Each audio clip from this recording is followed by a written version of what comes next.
I have a confession. I am in a bipartisan marriage. Hi, I'm Michele Weiner-Davis, and to say that the last 4 years have been a challenge is a vast understatement.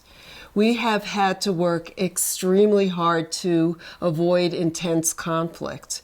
We've had to know when to stop talking and take a time out. There were days when we failed miserably and we wondered why we even got married. And we've been together for 47 years.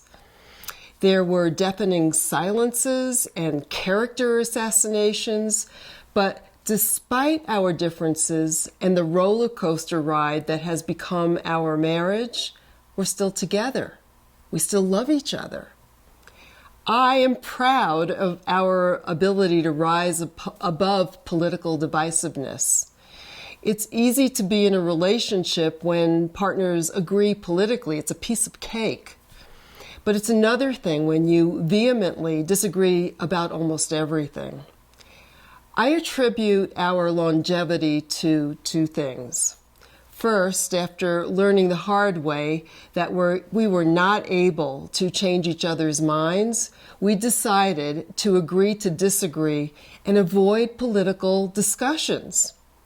To be honest, honoring this agreement is hard. Some days are better than others, but when we stick to our plan, it works.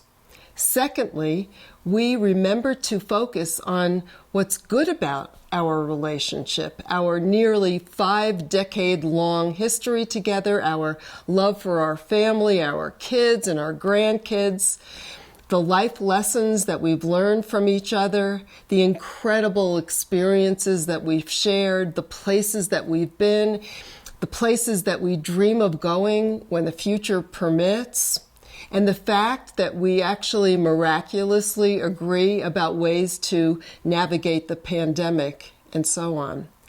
When I've spoken to others about my trials and tribulations of being married to someone who has diametrically opposed political views, people scratch their heads and they say, "You're much more of a patient person than I could ever be," or "There's no way in the world that I could be married to someone whose core values were so different from mine." I think you get the point.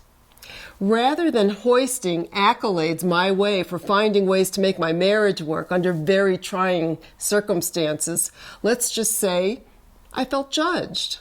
And as a result, I decided to go underground and keep my bipartisan marriage to myself. Feeling the need to be private about something is new for me. My friends tell me that my life is an open book. I'm a tell-all girl. But lately, not so much.